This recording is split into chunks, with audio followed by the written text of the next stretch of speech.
grabando, ¿verdad?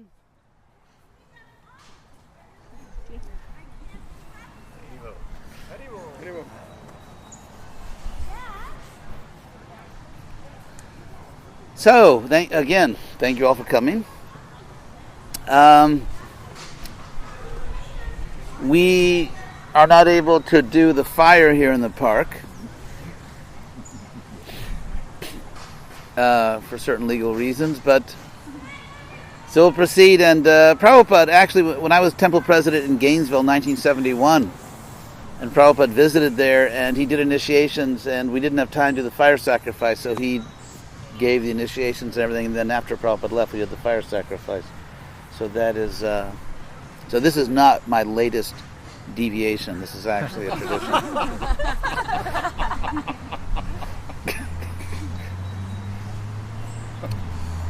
So at this point in the ceremony, I'm going to explain something about Diksha. I've explained this many times before. Of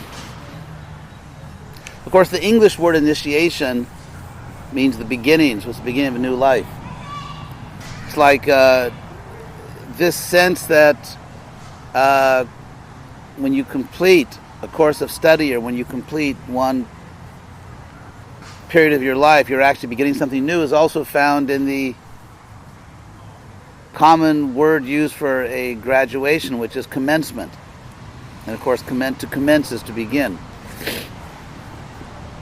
So, ¿sí? ¿Está funcionando? Ah, bueno. The word Diksha is, I once did a study of the word Diksha in the Bhagavatam, all the places in the Bhagavatam where the word Diksha occurs. And the result was very interesting. This study that in the culture of the Bhagavatam, the world of the Bhagavatam, the world 5,000 years ago was very different.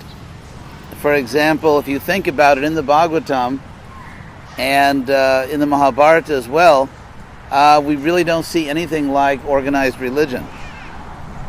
At least not in the sense that we have it today. We have, in the Bhagavatam, of course, there are very powerful traditions that people take very seriously. There are shastras.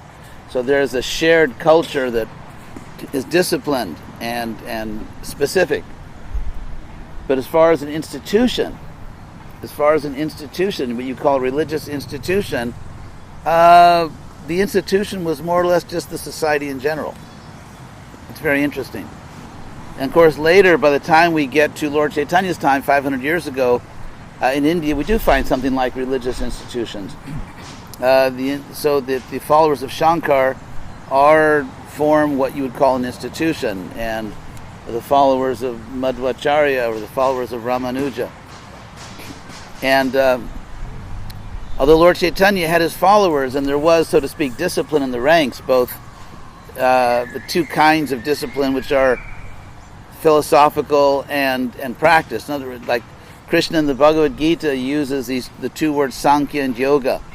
Sankhya Yoga pratak bala pravadanti napandita. Only literally the childish in chapter 5 say that yoga, Sankhya and Yoga, philosophy and practice are different. Krishna says, ekam api asti tak samyag ubhayor vindate phalam. If you abide by, or if you stick to one very carefully, you get the results of both. Ubhayor means of both. Vindate phalam, you enjoy the fruit. So that's the terminology that Krishna uses, philosophy and practice. Sankhya Yoga. So then in Diksha, well, going back, if we look at the society 5,000 years ago, and then again Vaishnava or Vedic society 500 years ago, there are obviously dramatic changes. The idea that there's one absolutely, in all respects, down to the last little detail, unchanging Vedic culture, of course, is it's a little silly, because we have it right there in our Shastras. If you look at what was society like, what was religion like, how was it practiced 500 years ago, it's very different than it was 5,000 years ago, although the essence doesn't change. The Krishna consciousness is exactly the same. But externally, it's different. In fact, the very notion of Yuga Dharma implies that. But in any case, so just as 5,000 years ago, we don't really find in the Mahabharata or in the Bhagavatam anything like a religious institution, although there is a strict, disciplined religious culture which has varieties. For example, people worship different gods, or they have different practices. Krishna talks about that.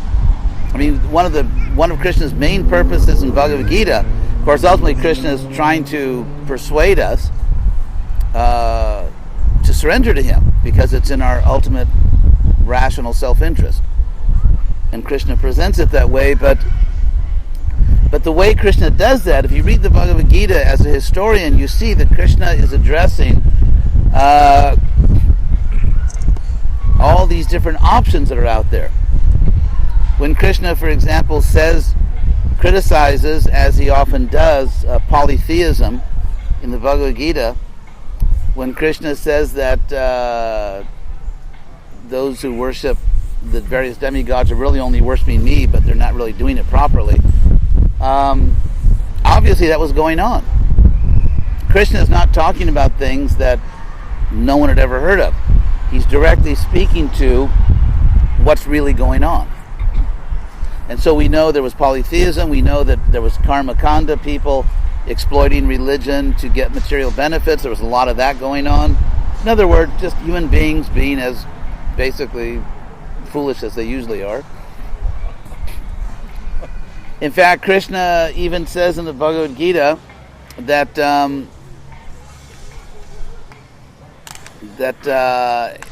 parampara pratu imang rajar shayo vidu sakali neha mahata yoganashta parantapa, that the spiritual practice or the spiritual science has actually been lost, and Krishna is now going to revive it. So it's very interesting. If you read the Bhagavatam, especially the 10th canto, about what was going on 5,000 years ago, or the Mahabharata, which is, about the same historical period, you can take that, well, that's Vedic culture, but it is and it isn't, because Krishna says about that culture 5,000 years ago that it's lost its way.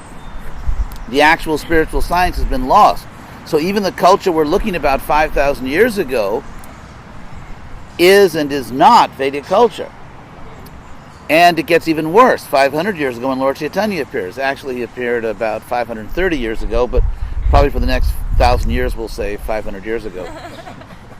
Someone will, eventually someone will figure out that time is passing, it's not 500 years ago anymore. Anyway, so 530 years ago Lord Chaitanya appeared, and he actually appeared in a very degraded civilization.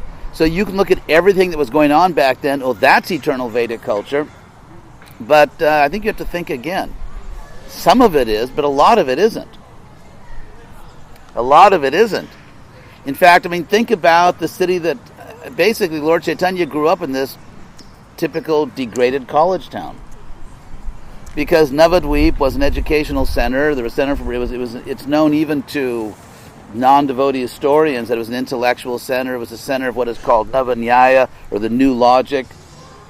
And think about it. To give one example of what a degraded college town, or just what a corrupt government they had there, take Jagai and Madhai.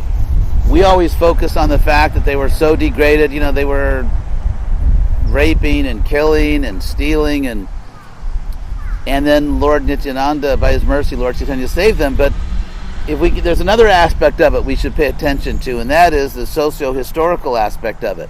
How could they do all these things and get away with it? How can you live in a city which is tightly controlled, because they had the Muslim ruler, they had there were soldiers. It wasn't a huge town. So how could you live in a city and rape and murder and steal and get away with it? Why weren't they in jail? Why weren't they part of Lord Nityananda's prison ministry?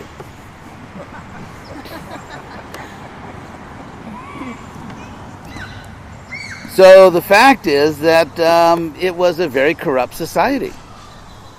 It was a very corrupt society.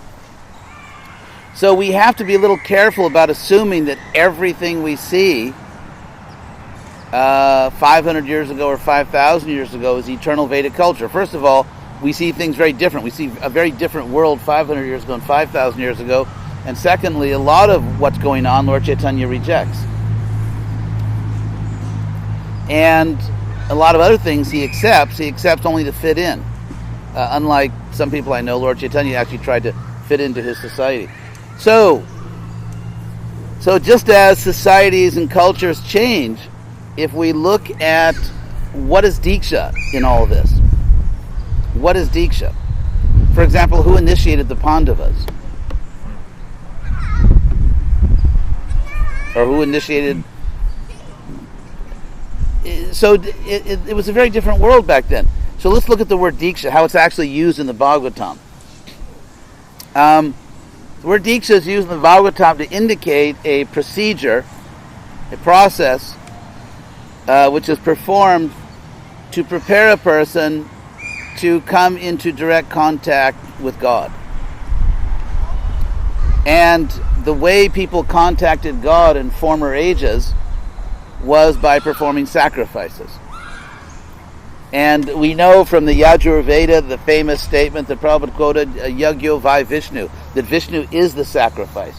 So the idea was that if you followed all the procedures, which were extremely technical, at least for major sacrifices, they were like little home sacrifices, like little do-it-yourself yagyas you could do at home called Agnihotra.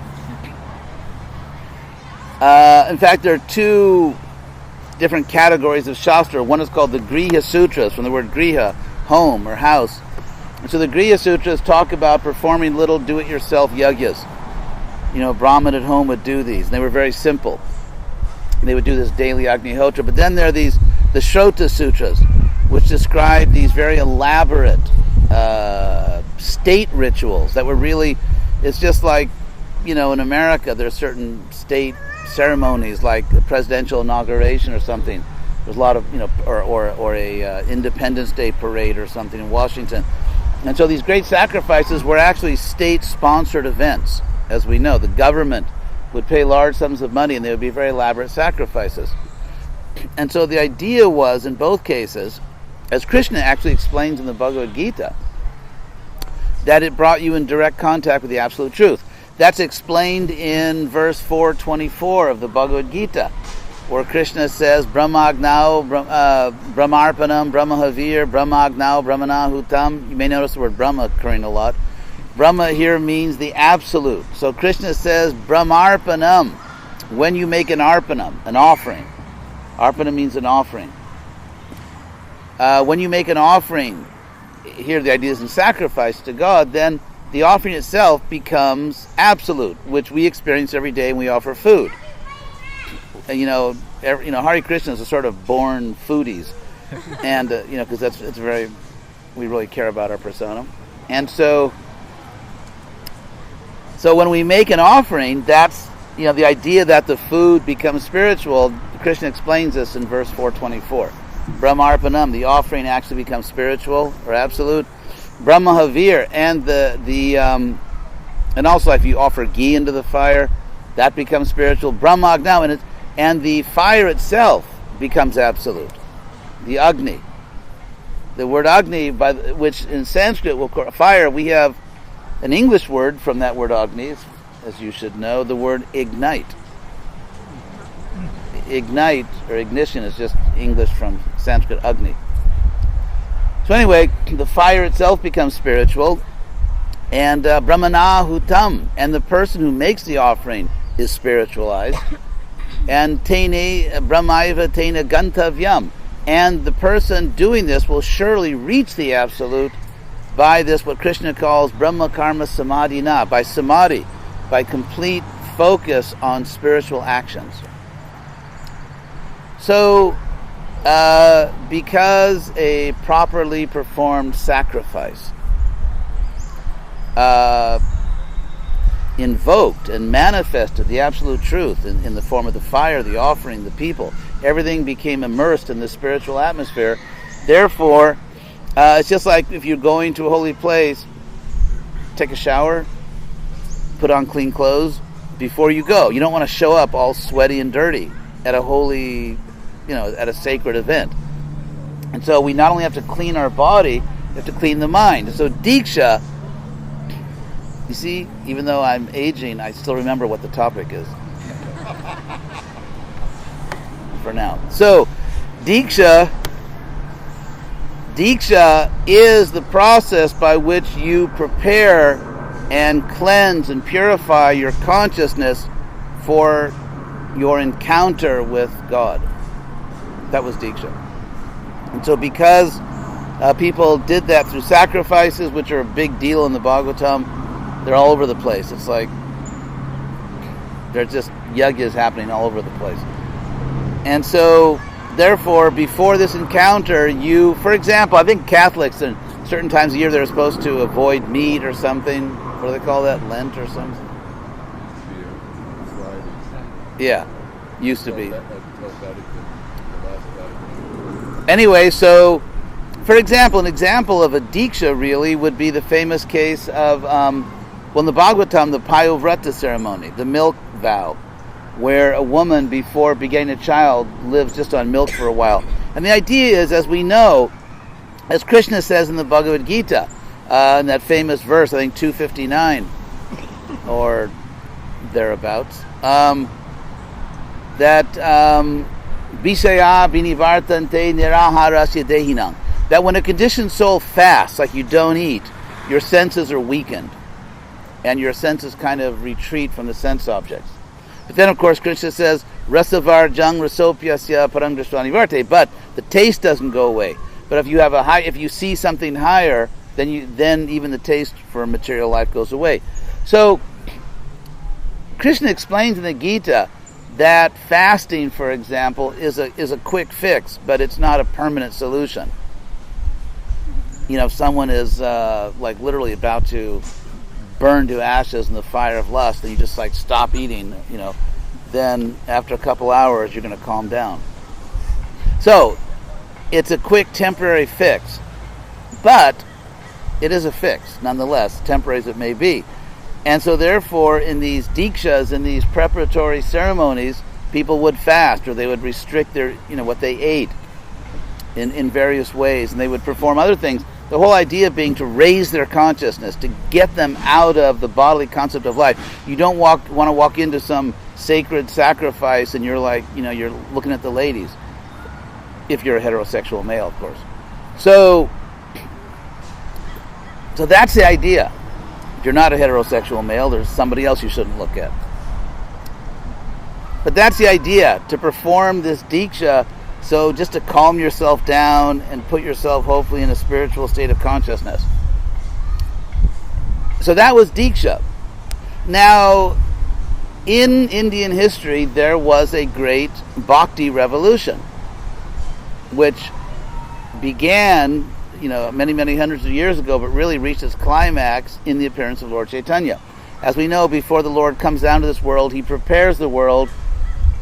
It's natural. It's like before the leader of a big country goes to some other country, they prepare everything. Security and staff, and he doesn't just arrive, or he or she doesn't arrive like an ordinary tourist. And so before Krishna comes to this world, he prepares the world for his arrival. If Krishna came to this world and literally no one knew anything about devotion, like nothing, it would be a pretty stupid world to come to. And so Lord Chaitanya, before he comes, he prepares things. So we see in Indian history, if we can call it that there was a revival, even with the Bhagavatam and the Bhagavad Gita. There was a revival of devotion. Ramanuja appeared, and of course Madhvacharya, other acharyas. And so then Krishna came as Lord Chaitanya, and he had put in place enough, you could say, cultural infrastructure. Krishna had prepared at least South Asia sufficiently so that people had some idea what he was talking about. And there were people in the world who would respond. And so, but with this bhakti revolution, there was a reinterpretation of Diksha. The encounter with God or the divine was not simply something you did occasionally, like at the time of the harvest, because the great Vedic sacrifices, of course, like sacrifices in every other part of the ancient world, were based on the agricultural calendar. You know, there's a sacrifice for planting, sacrifice for bringing rain, sacrifice for harvest, sacrifice for trying to get over the indigestion from eating all the harvest, I guess. I'm not sure about that. So, anyway, everywhere in the ancient world you had this culture of sacrifice, and always based on the agricultural calendar, because people lived or died based on agriculture. So, there was a reinterpretation of Diksha. And Diksha became not merely an occasional preparation for an occasional encounter with God, but the idea was that you give your life to God. And you connect to God, and you stay connected, and you purify and develop and improve that connection throughout your whole life, so that at the end of life you simply go back to Krishna. So that's how Diksha, again, because Krishna says in the Bhagavad Gita that the real spiritual science has been lost. So in a sense, Krishna is keeping his word, reviving the ultimate dharma, real spiritual principle, by establishing that spiritual life is not occasional. It's actually at every moment one should be connected to Krishna, to God. And by the way, Krishna uses the word connected a lot, dozens of times in the Gita. It's translated differently in English, so you may not know that's the same word he's using. But the word Krishna uses in Sanskrit is yukta. Prabhupada sometimes translates it engaged. The word yukta is from the same root as the word yoga, literally means connected. So the idea is that you always have to be connected to God. So with that higher understanding of Diksha, Diksha prepares you not just for a one-time encounter, but Diksha is a lifetime preparation for your eternal encounter with Krishna, to live with Krishna eternally. And so that's the understanding of Diksha, which is a higher understanding that operates in the Hare Krishna movement. Tip my hat to the Hare Krishna movement. So, that's what we're doing here. That's what we're doing here.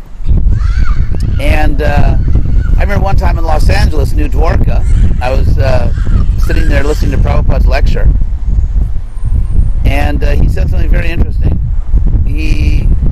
Because by that time, it must have been like 1975 or 76, ISKCON had grown very quickly, and everywhere Prabhupada went, especially Indian people probably, they were really praising Prabhupada, because, I mean, the Hindu society was absolutely astonished at what Prabhupada had done. It was like they considered it to be miraculous, because they're coming from a third world country which doesn't have much prestige in the world, especially back then, apart from hippies and New Age people, and to see all these Western people, and there wasn't really a New Age movement back then, so to see all these Western people, young people, Americans and Europeans, taking to Krishna consciousness. So the Hindu society was just astonished, and people were praising Prabhupada wherever he went. So Prabhupada said that was going on, people were praising him. He said, I don't take the credit.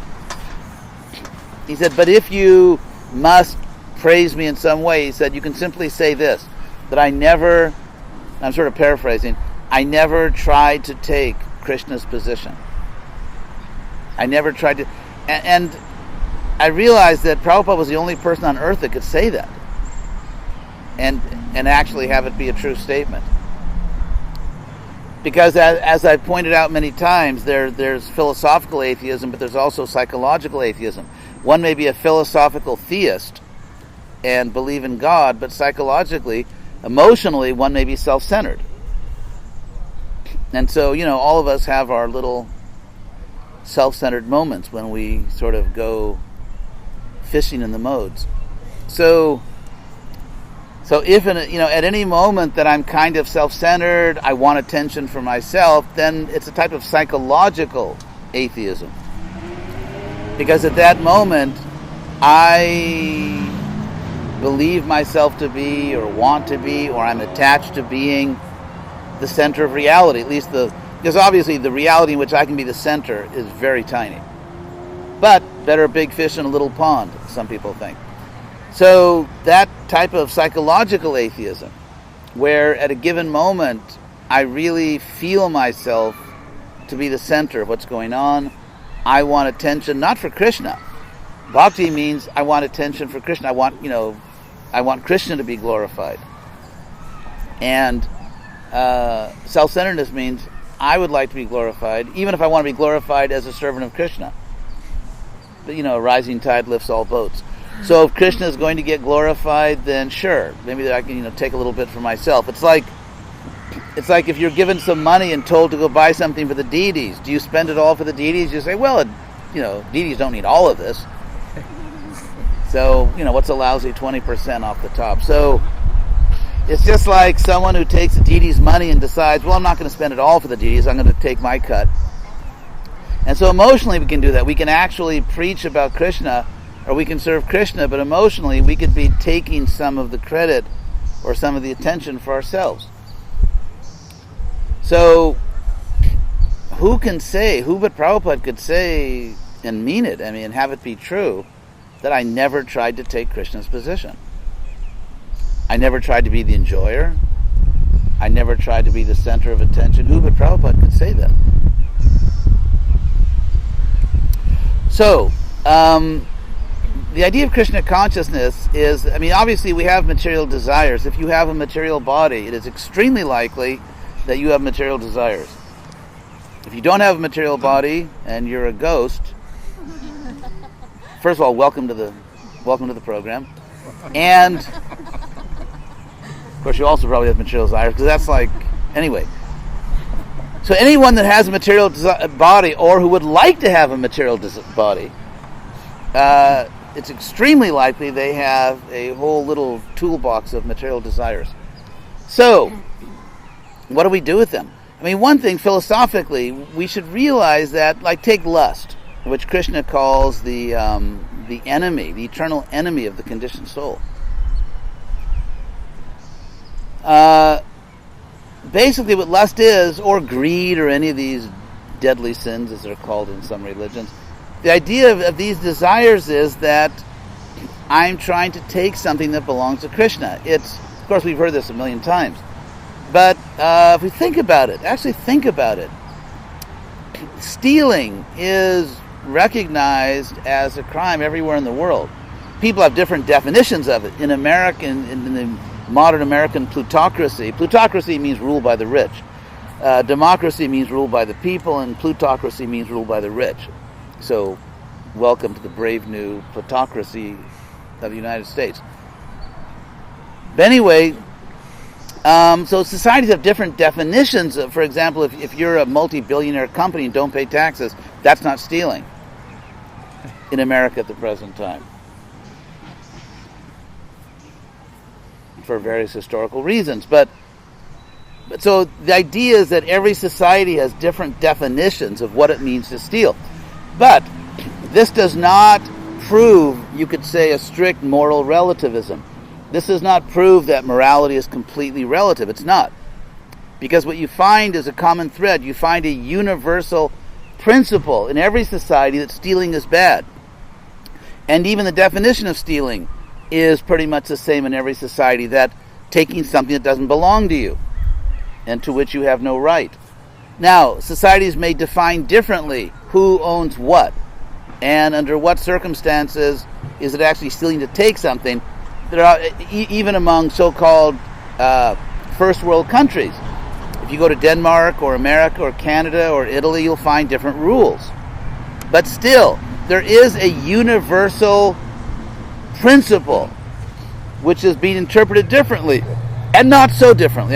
There are differences, but basically the principle is that under certain circumstances, people and groups have proprietary rights over things in this world. Whether it's children, for example, you can steal someone's children because parents have a certain rights over their children. So whether it's other people under certain circumstances, or physical property, or there's intellectual property. For example, you may have the right to a certain idea or phrase or a musical jingle or something. So, there's intellectual property, there's human property, as in the case of children. Or, for example, let's say someone signs a contract that some famous golf player, and I personally, worship golf players. I'm just kidding, I really don't, but I worship soccer players. Actually, I don't worship any of them, but let's say if some famous athlete signs a contract not to endorse any other kind of tennis shoes except, let's say, pastel green Vedic tennis shoes. But anyway, so he signs a contract, then that person actually legally cannot endorse other shoes. So you can have proprietary rights over the speech, over certain kinds of speech of individual human beings. So there's all kinds of proprietary rights over people's speech. There's proprietary rights over space, like you can't cross this line, over money, there's all kinds of rights. But still, every society recognizes in their own way that there is such a thing as proprietary right, and you can violate it, and if you do violate it, you are engaged in stealing something, whether it's an idea, a melody, a child, a house, a car. And so, but everywhere throughout, again, I mention this because we live in an age where thinking has practically gone extinct. With what was it, the cuckoo bird? What was that bird? Anyway, one of the casualties of our age is thinking. So it's not the case that every society has a completely different moral system. That's actually not the case. But anyway, stealing. Krishna actually uses this word thief, stena. In Sanskrit, the word is stena, where he says that if you receive and don't give back, you are nothing but a thief. In this case, he's talking about the demigods, not to speak of God himself. So even from the demigods, like for example, we're in this beautiful park. And it's really nice, kind of Vrindavan-esque. And the sun is shining, and there's water in the water fountains, and we have nice food and all that. So it's not just a freebie. There's this humanistic delusion that somehow the earth belongs to us. But actually it doesn't. So Krishna says if we take these things and don't give back, then we are stealing. So initiation, when someone makes a formal commitment, it's like, for example, you can audit classes in some school, you can take online courses, you can attend the occasional lecture. But if you actually want a recognized degree, you have to enroll in a college and do horrible things like homework and take tests. Something which I studiously avoided in my own academic career. But anyway, when you formally enroll in a college and you actually take the courses, then you get a real degree, and that degree means that unless you're like a really good cheater, the degree means that you actually completed a disciplined course. So you can't just, read internet articles on health and then become a practicing physician. So in the same way, getting formally initiated is something like that. It means not just occasionally auditing a lecture, not just occasionally doing this or that, but you actually want an accredited degree. You want to be recognized by Krishna as having successfully completed the bhakti course. And it obviously puts you on a much more serious platform in your relationship with Krishna. So it's not just some superstition like it's some rule that someone threw down from heaven. If you think about it, it's completely rational, it's completely logical. For example, let's say you like sports, so maybe on the weekend you get together with your friends and play this or that sport. But if you want to be a serious athlete, a professional athlete or an Olympic athlete, it's much more serious. There's a disciplined course. So it's the nature. It's interesting because if you read the Bhagavatam or the Mahabharata, people are always getting powers by performing tapasya. Demons, devotees. So what is this all about, this tapasya leads to power thing? This formula that you find in the Shastras. The way you could understand it in our society, in our modern world, is that if you want to really achieve excellence, if you want to really be good at something, you have to practice. You have to be disciplined. And that discipline is a kind of tapasya. For example, if you want to be a great concert pianist, like I'm not. If you want to be, it's like Pride and Prejudice, Emma always laments that she never practiced enough. Elizabeth Bennet also laments. Jane Austen must have not practiced enough because she has all these heroines that lament they didn't practice enough. But anyway, so if, let's say, all your friends are out playing and calling, hey, come on out, we're having a great time. No, you got to go, do your musical scales.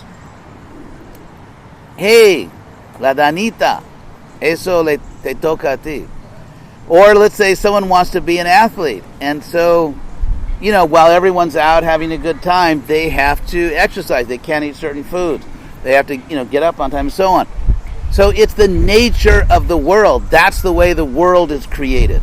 That you cannot become really good at anything without discipline and without practice. And the same is true with spiritual life. So the idea of sadhana bhakti is not just some eccentric idea that, popped out of this mystic culture. It's the nature of life itself. If you want to have a successful relationship, as we know, relationships take work because, can you imagine actually living? What's that Sarvatma he has on his refrigerator, one of those little magnet signs? It says, marriage means finding that one special person that you want to annoy for the rest of your life. So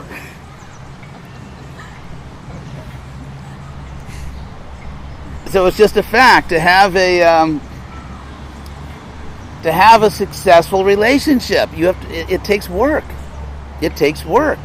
And people who have you could say the determination, the goodness to really work at the relationship, then, they succeed in having a long-term relationship. And because people are very impatient nowadays and don't want to go to any trouble about anything, there aren't so many great relationships. Long-term relationships and hedonism don't go well together.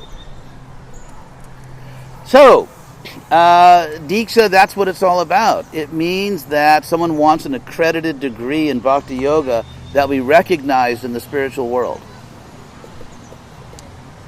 That's basically what it is. So that's Diksha. And I actually have responsibility to mention at this time, there are no refunds. You do get store credit with a Shiksha Guru, right? Shiksha Guru is like store credit.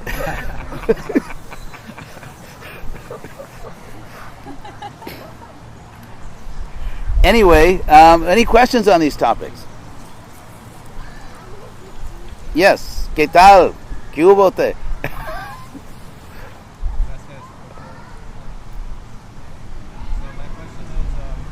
A little louder, maybe? Actually, if you ask a question, maybe you come forward and so everyone can hear it. And actually, you could even stand right here and be filmed. Be a movie star. Vem. This is your big break.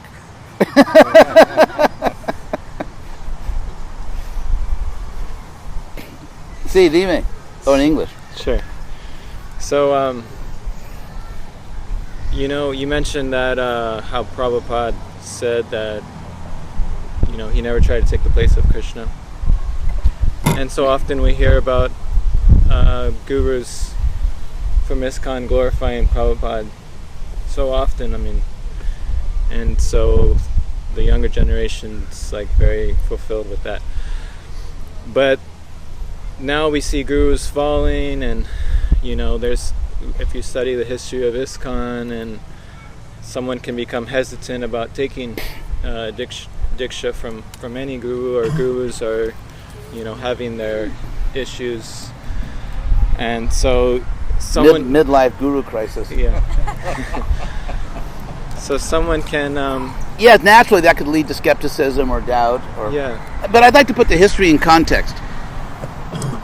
It's just like probably devotees will say for the next 1,000 years that Lord Chaitanya appeared 500 years ago. So devotees will also probably say forever that so many gurus fall down. Actually, when Prabhupada first passed away, and then I was one of the guinea pigs. I was one of the first gurus, what I call one of the Fab 11. And in terms of Prabhupada leaving detailed instructions, not the general thing of repeat what's in Shastra and practice Krishna consciousness, but in terms of detailed things, worship, not worship, seat, this high, that high, that all these details. The total number of detailed instructions Prabhupada left comes to 0. That's one point. So to say that a group of young people didn't get it right the first time, that's like amazing. But there were 0 details. Secondly, when Prabhupada left this world, at least externally, personally, I had been in the Hare Krishna movement 8 years, and I was 29 years old. Maybe a little spiritually precocious, but still 29 years old and 8 years in the movement. And did I know exactly what I was doing? Of course not. So that's the second factor. Number one, no detailed instructions on external things. Number two, because Prabhupada, everything happened so quickly, ISKCON grew so quickly, we were very young. And number three, because we were the first generation after Prabhupada of gurus, it's a tough act to follow.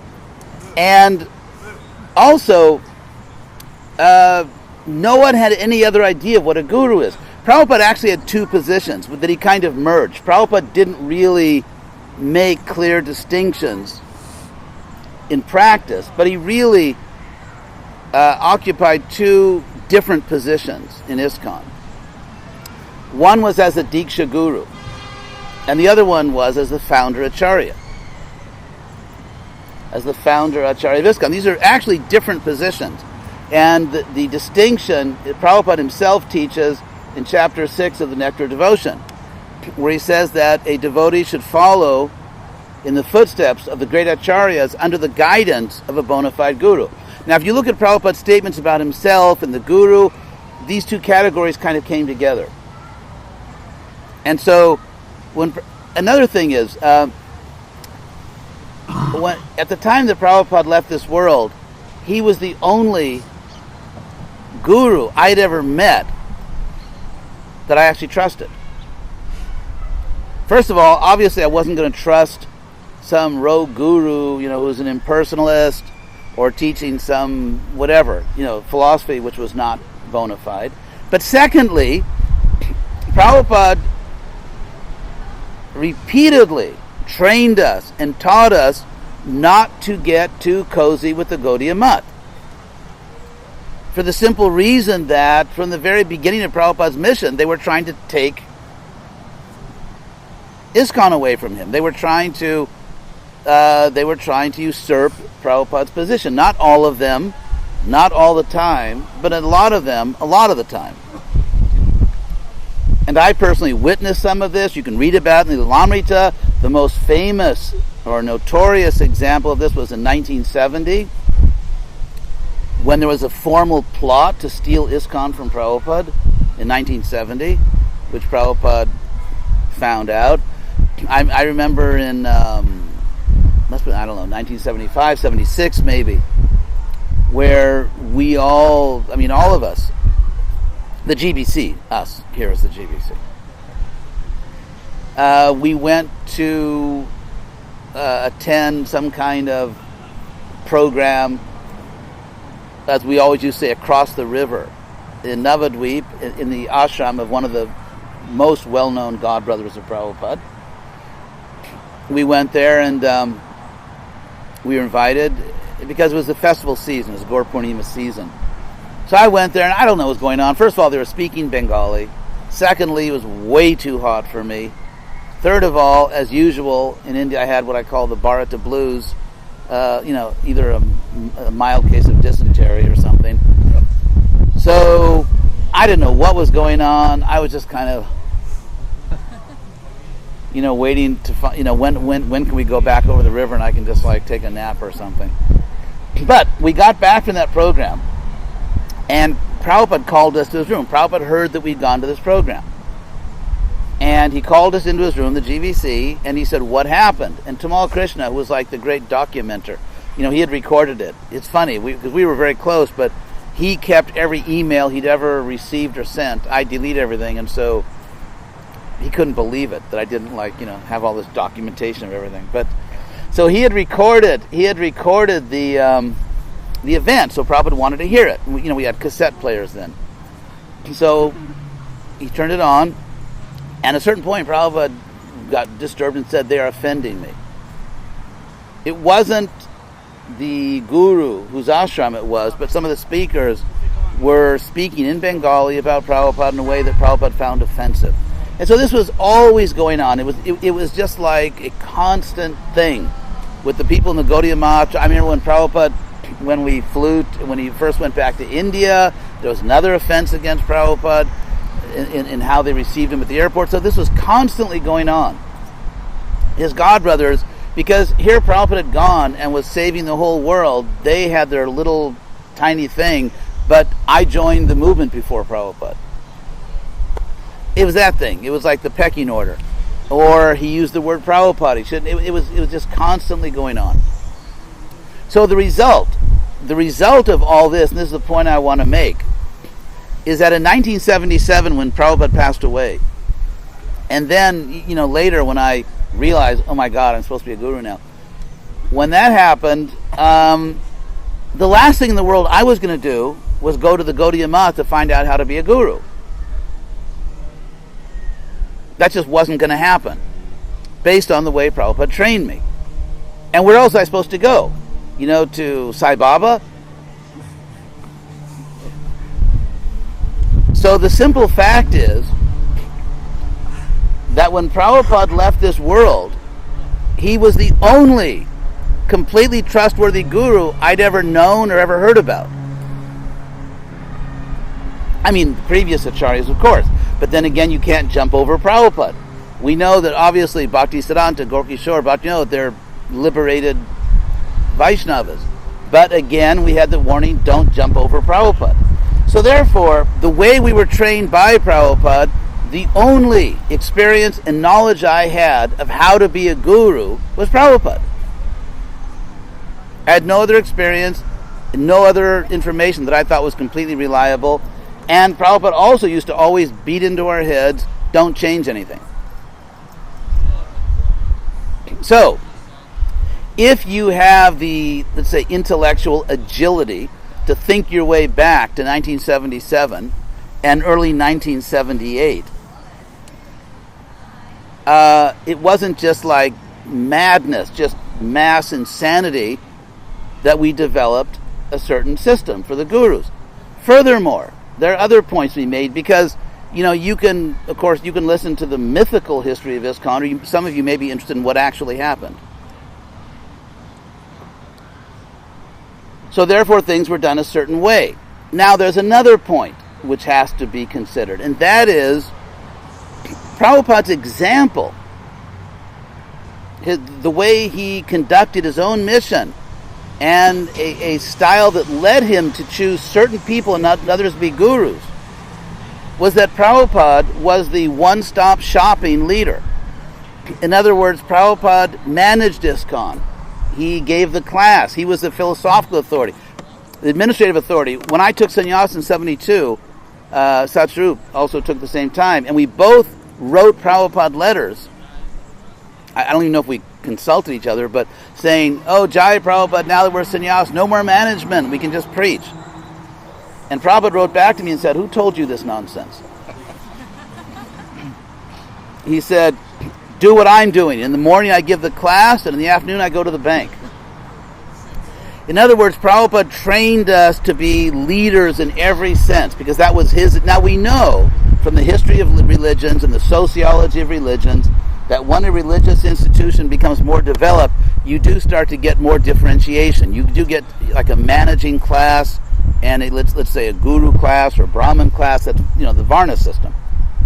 But during Prabhupada's time, again, if you study just basic sociology of religion, Max Weber, etc., you know that in the early stages of a religious institution, those divisions are not very strong or not clear at all. So Prabhupada not only himself did everything, managed and preached, he taught us to do the same. And when he chose gurus, he chose not people who were just saintly Brahmins who gave good classes. He didn't choose those people as gurus. Prabhupada himself chose his gurus practically down to the last man. Sorry, it was just men. But Prabhupada chose, all the people he chose to be gurus were people who were successful preachers and successful managers. Practically all of us were GBC, and the one person who wasn't GBC, I think, or two, Bhavananda and Jayapataka, were made GBCs because that was the model. That was the model that Prabhupada personified. So if you think back to what the reality of ISKCON back then was, every GBC was absolutely independent, autonomous in his zone. For example, I was in charge of Latin America.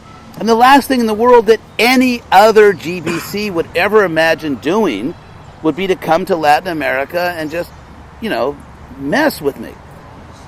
Because we didn't do that. No one ever did that. It was absolutely unheard of. It was absolutely forbidden to go to someone else's zone and, try to start exercising authority. And again, the choice of gurus was based on this model. They were GBC people. They were people who had independent, autonomous zones. So the fact that in that reality back then, at a certain beginning stage in the sociological development of a religious institution, the fact that people interpreted that, okay, then since I'm in Latin America and for years, under Prabhupada's order, I'm in charge of everything, so I'll be the guru there. And then we also have a statement from Prabhupada saying one advanced devotee is sufficient to make a particular geographic area Krishna conscious. So the idea that this notion that an acharya for a zone was somehow evil or based purely on the basest, the darkest of motives, or is against Vedic culture is just idiotic. It's stupid. It may not be the best system for ISKCON today, but when that system was adopted, it did not violate any instruction of Prabhupada, it did not violate any ISKCON law, and it did not violate any scriptural injunction. So the idea that people performed duties which were sociologically natural and almost inevitable, which did not violate any societal law, any scriptural injunction, or any teaching of Prabhupada, and yet somehow it was an evil thing to do, is symptomatic of the mindless age we live in. But now, getting back to your specific point, when you have that set of circumstances, historical circumstances, where you have gurus who are very young, inexperienced, immature, but they were chosen because there was no one else, because ISKCON grew so quickly, and because it grew as a foreign culture. If you preach Christianity in America, if you preach Hinduism in India, if you preach Islam in Saudi Arabia, the right kind of Islam, you can get a lot of followers because that's the culture of that area. But when you preach something which is very new and exotic and foreign, especially at that historical period, the late 60s and early 70s, it was entirely predictable you're going to get young people because of the counterculture going on and for many reasons. And then it grew very quickly, then Prabhupada quickly passed away. So yes, in that very difficult time, where, according to Max Weber, the famous practically invented the sociology of religion, it was a period in which we were engaged in the routinization of charisma. The idea being that charismatic leader, and the word charisma is actually it's from like New Testament Greek. The word charisma means a special gift. So to have charisma means that someone has a special power, at least the followers believe that person has a special power that comes from God or comes from the divine, and therefore that person has ultimate authority. So even if the person, like you saw, these horrible cases of sort of the dark side of charismatic authority in the Ranch Dravidian community in Jonestown, or Rancho Santa, these horrible cases where people gave up all of their common sense, their human reason, any notion of just what it means to be a civilized human being, and either killed themselves, or there was a group in Tokyo that put poison gas in a Japanese subway. So because a charismatic leader is supposed to be connected directly to God, a follower, sometimes when the follower has no common sense, or will just think that whatever this leader says supersedes anything like common sense, state law, anything, whatever I learned from my parents, it just supersedes everything. I'll do crazy things. Now, in the Hare Krishna movement, fortunately, we had a pure leader, so we weren't told to, put poison gas in subways or to kill ourselves, and just insane things like that. In fact, we were instructed to be ladies and gentlemen. But in our zeal, it's like, you go out to sell books in an airport. And so, the divine injunction to sell these books is way above anything like the law of the land. So you just use whatever techniques you can. You can lie, you can cheat, you can do whatever you need to do, because we are serving a higher law. And so that's obviously there are cases where you do serve a higher law, like, for example, hiding Jews from Nazis during World War II. So, there are actual cases where you should obey a higher law. And ultimately, your moral duty is not always exactly identical with what happens to be the law in a particular society. Nonetheless, you have to be very careful about these things. So, anyway, so ISKCON was quite immature. It was sort of like, because we were all young. So in that circumstance, where you have young people, immature people, and you have no tradition, because in the routinization of charisma, you have a charismatic leader. When that leader passes away, as inevitably happens in this world, the movement will survive. There's a little course in Sociology of Religion 1A. But a religious movement will survive upon the passing of a charismatic leader if it is able to, the sociological term is, routinize that charisma. In other words, you take that divine power, which was in the hands of the leader, and it has to be channeled into a rational, sustainable, institutional framework. Because for all the, bad opinions people have about religious institutions, if you don't have something like an institution, you don't survive through history.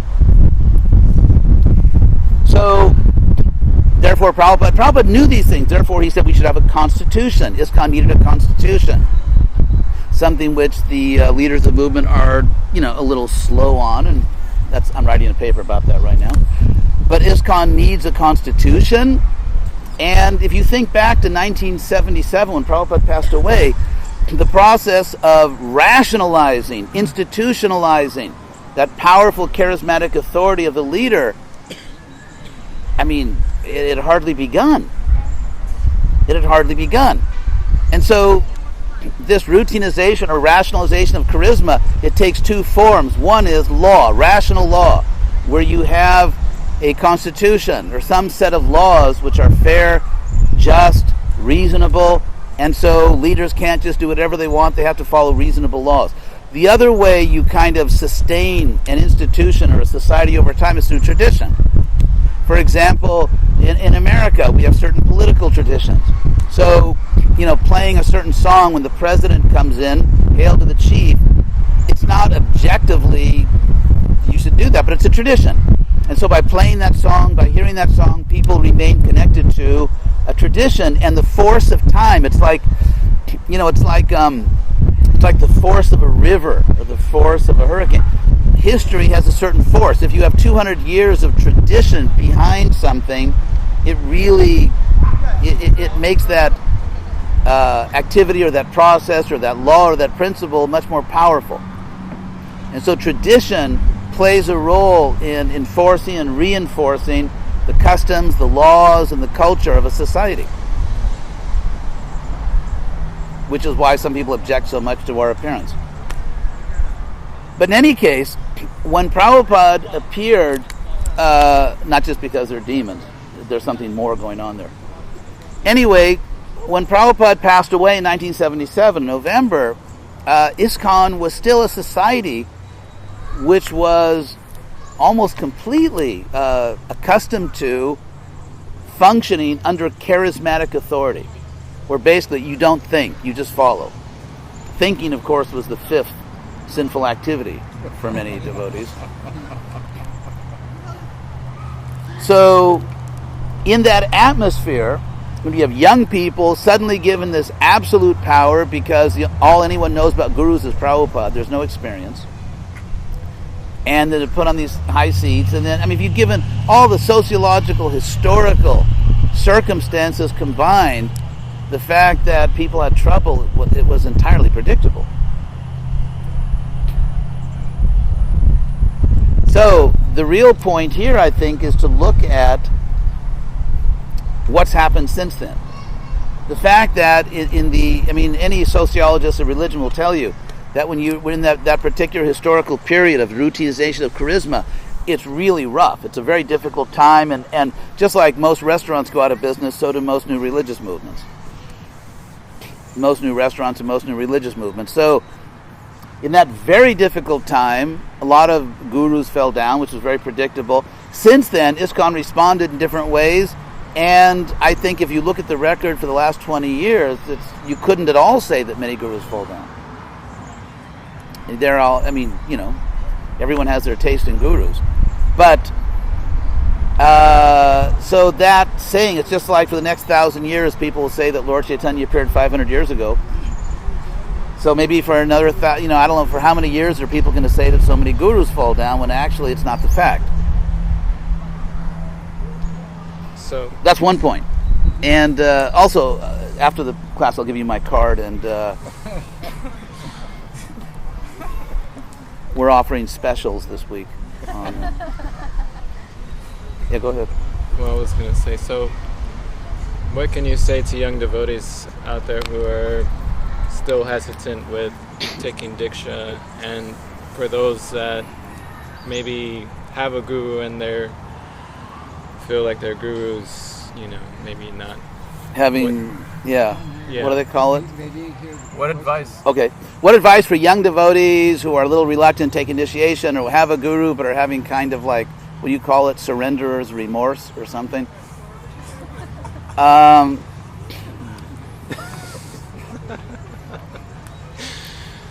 Well, that's understandable. I could give you a clever little saying like nothing ventured, nothing gained. But we have to avoid being irrational on one side or the other. One thing which has, how should I put it, in a movement which claims claims absolute authority, there's a real tendency to go to extremes. And you see it in some people. So on any road, you can go off on one side or the other. If you're afraid of going off the road to the left and you keep compensating, you obviously go off the road to the right. So you can be irrationally surrendered, but you can also be irrationally skeptical. You can have blind faith, but you can have blind doubt. So I think the real problem is being irrational, not thinking clearly.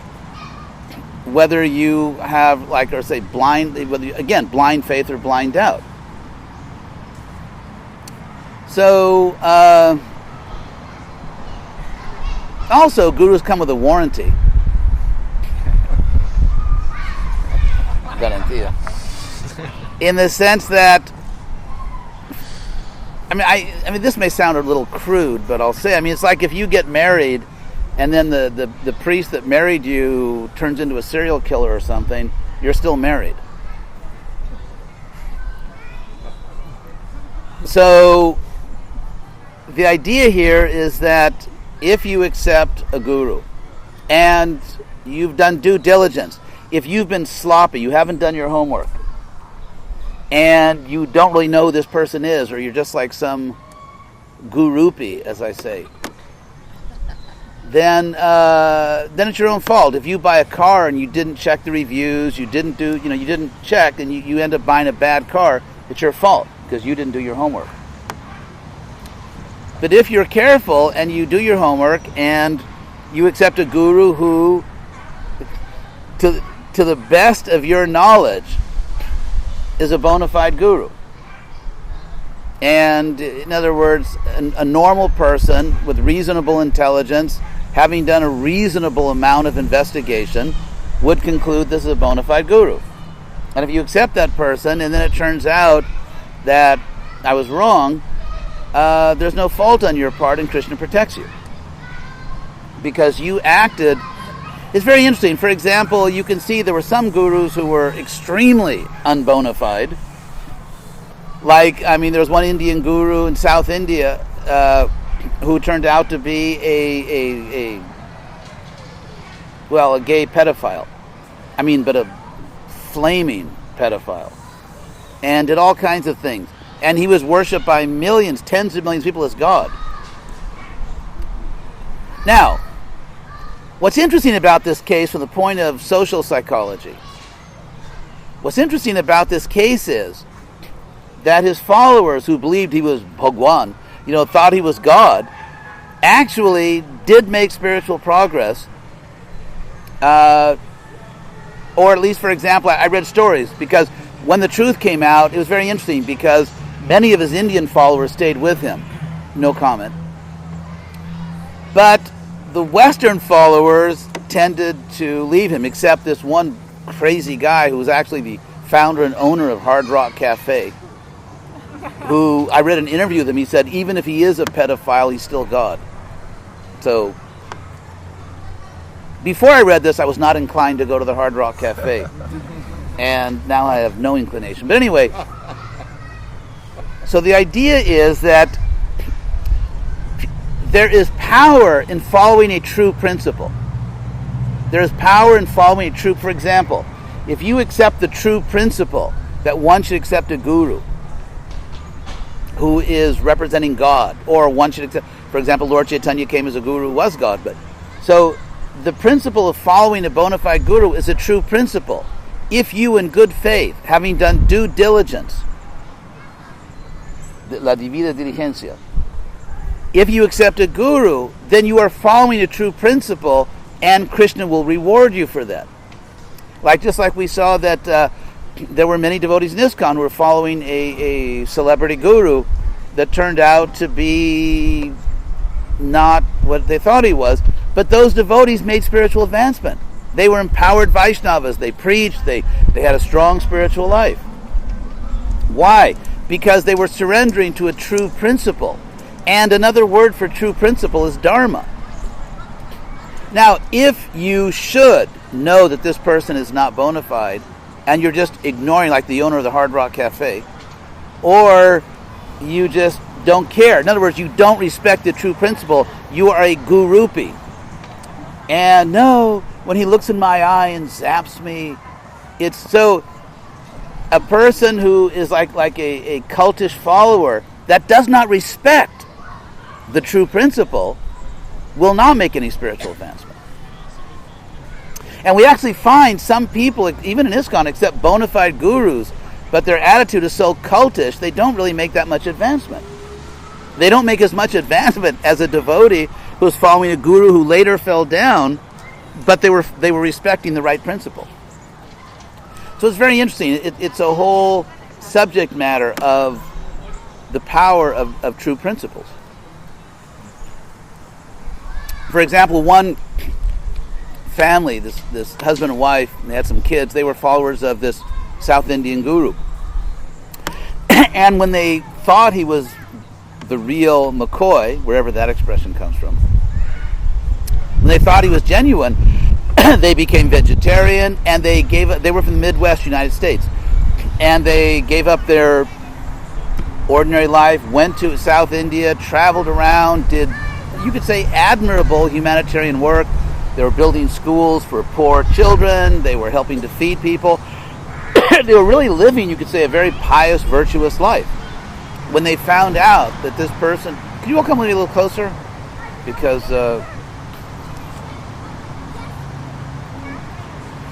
when they found out that he was a complete charlatan, it's very interesting. They went back to eating meat. And they moved back to the Midwest and said, to hell with piety. So, I mean, some people react that way.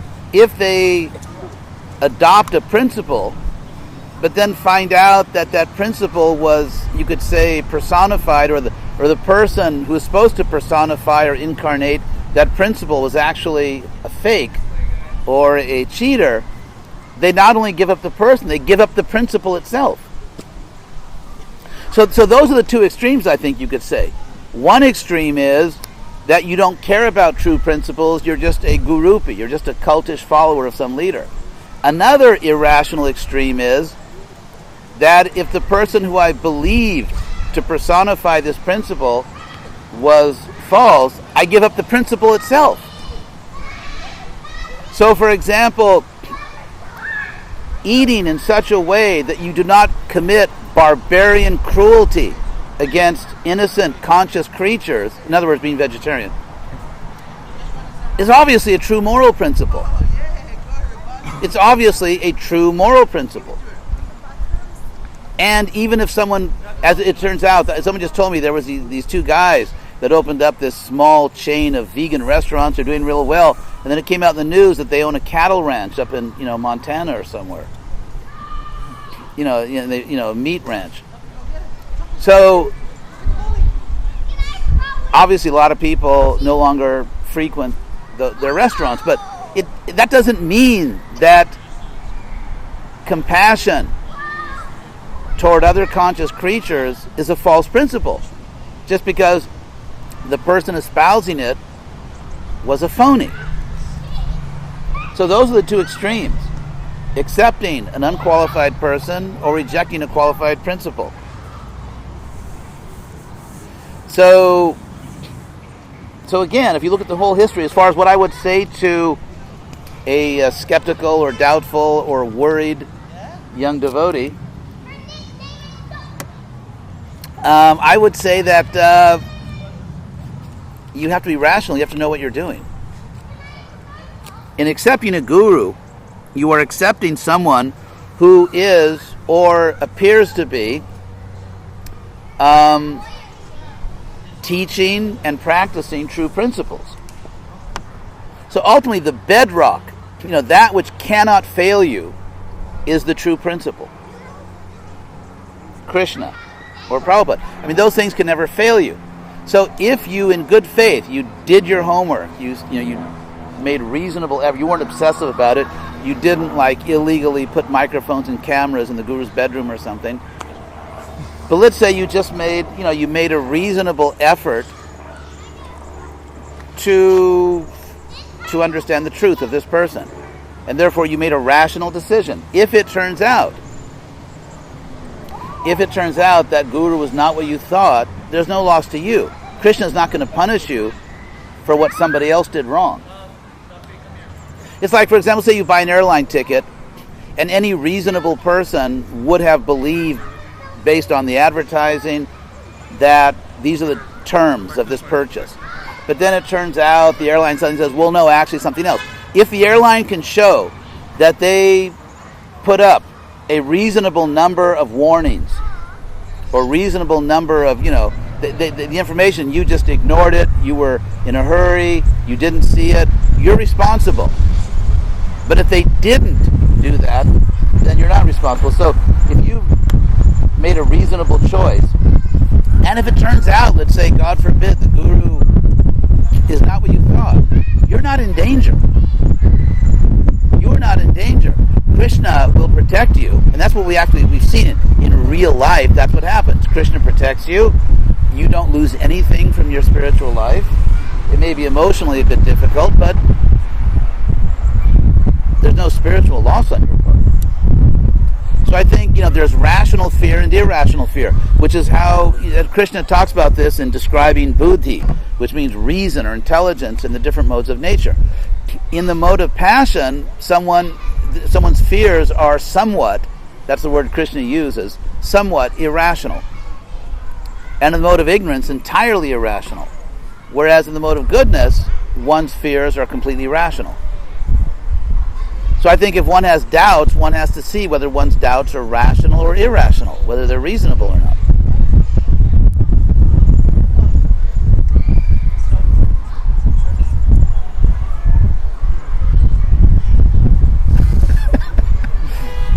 So any other question? Can you say, Maharaj, that in case of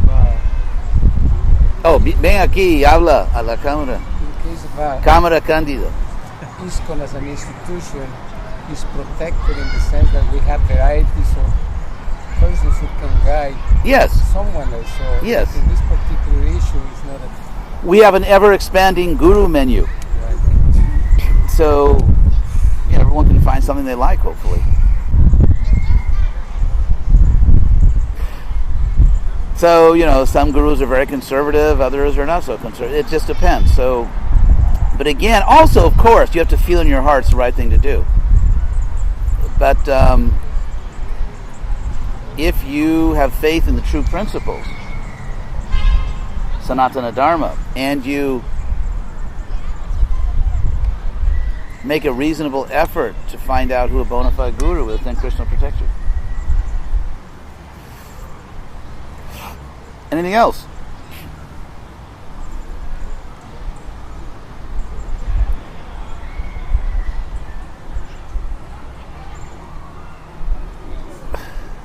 No? Okay. Moving right along. Now we come to the initiation portion of our... So Sarah has... She's passed her credit check.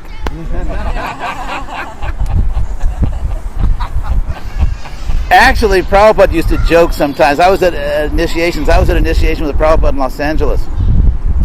And the movement was really growing. There was in New Dwarka in the old temple room, which was such an amazing temple room. But anyway, so Prabhupada came to LA and the movement had really grown, and so devotees came from all over, really the western United States and even farther. So there were hundreds and hundreds and hundreds of devotees, and there were like, there was over 100 devotees to be initiated.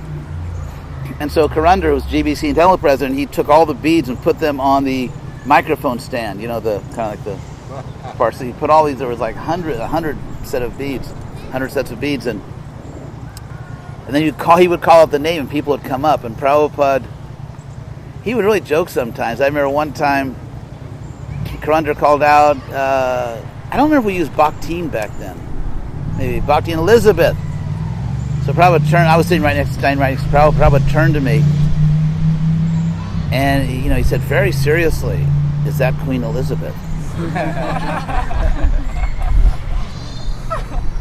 And one time in Rancho Park, we used to go to walk with Prabhupada, and there was if you know Rancho Park, there's certain low areas where when it rains or something, or when the irrigation doesn't shut off, you get like these little streams. So we came to one little stream there, and Prabhupada turned to us very seriously and asked if that was the River Thames. He would make all these jokes about England, but he asked if it was Queen Elizabeth. And it's funny because I started laughing, but other devotees, they didn't know, because they were so awestruck by Prabhupada, they didn't get the joke. So Prabhupada repeated the joke. And then it started, like, you didn't get it. It's that Queen Elizabeth. So anyway, Bhakti Sarah, I've known her for many years, and she's known me. And so in a sense, actually, in accepting a guru, there's one of the processes described as pariksha, which means sort of mutual examining. You study each other, and pari means around. It's the Greek and English peri, like perimeter. It means around, Sanskrit pari. So it means in the sense of completely or thoroughly, in the sense of all around, pari. And iksha, of course, means just looking, like looking all around, really studying something. So that's the word pariksha. Parikshit, of course, was called Parikshit for that reason, because he was always searching for the person who had saved him in the womb. So he was searching all around. That's what it's called, Parikshit. Anyway, and so I'm very proud of Sarah, because she's very serious about Krishna consciousness. You know, I mean, for all of us in this age, there are obviously bumps in the road. But so that's just the nature of this age. It's Kali Yuga. But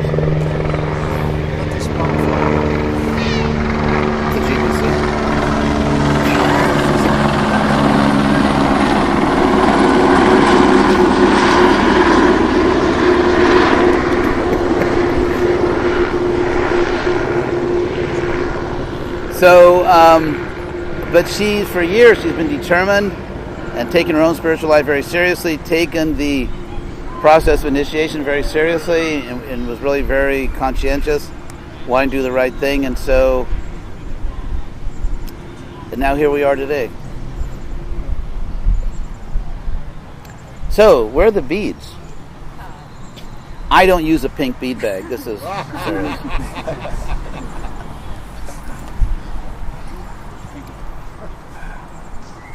So you can come forward and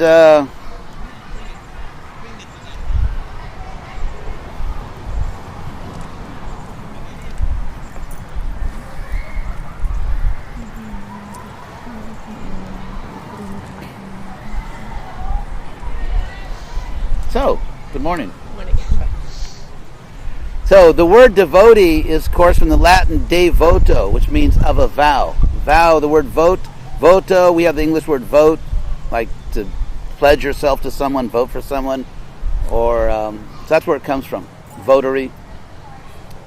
So to make a vow is literally to become a devotee in the original Latin sense of the word. To take that vow, that voto. You know, in Spanish, devoto, ¿verdad? Que vive devoto. So, there are do's and don'ts in the vow. We'll get the don'ts out of the way. So what are the 4 don'ts? Don't eat meat, fish, eggs, no illicit sex, no gambling, no intoxication. Yes. And positive? Chant 16 rounds. Every day of? The year. What are you going to chant? Oh, Hare Krishna, Mahamantra. Very good. So, your name will be Saraswati. Devi Das. Yes. Hare Krishna. Hare Krishna.